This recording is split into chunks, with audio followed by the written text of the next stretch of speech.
Қайырлы күн достар, сіздермен бірге Динара. Бүгін үй жағдайында пеште осындай өте дәмді кәуап дайындайтын боламыз.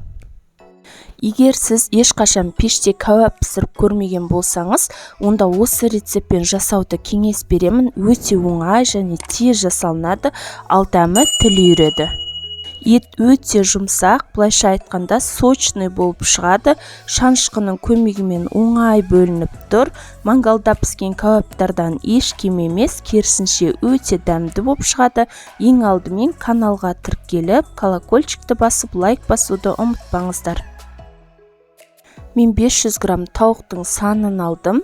Тұз, қара бұрыш, паприка, кориандр,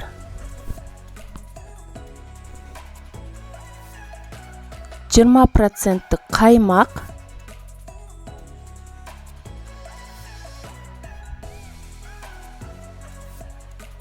сұйық май және де 3 пиязымызды қосамыз. Осының барлығына газдалған су қосып, жақсылап араластырып, суымызға жаңағы тауықтың еті толықтай малынып тұру керек. Егер де сіздер кәуаптың ашты болғанын қаласаңыздар, 1-2 қасық аджика қосып жіберсеңіздер болады. Мен былай да жасап көрдім, өте дәмді шығады. Осылай 3-4 сағатқа қойып қоямыз.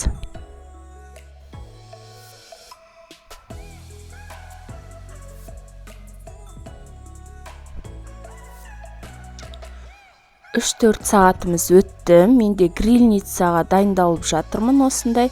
Егер де сіздерде грильница болмаса, ондеше табаға екі жағын қызартып, аздаған май құйып, қуырып алсаңыздар болады.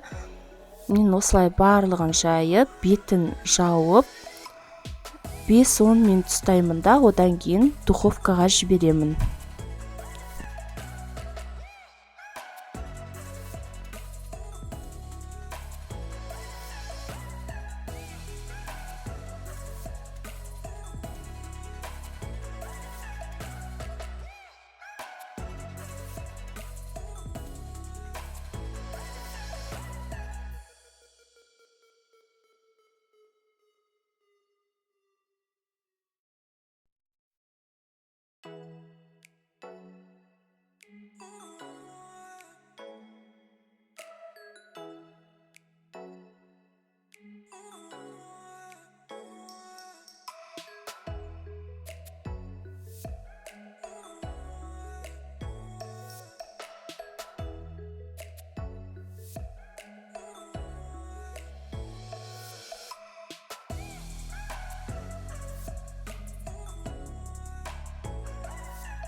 Енді осы кәуапты 15-20 минутқа 180 градуста духовкаға жібереміз.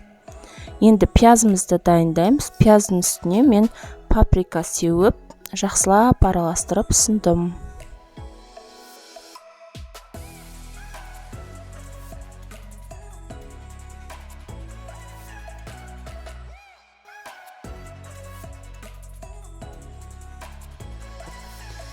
Міне біздің кәуаптарымыз дайын, өте оңай және де тез дайындалады. Сіздерге ұнады деген ойдамын. Міндетті түрде осы рецептпен жасап көруге кеңес беремін. Кәуаптар сочный болып шығады. Сондықтан, егер рецепт ұнаса, каналға тіркеліп, колокольчикті басуды ұмытпаңыздар. Сіздермен болған Динара.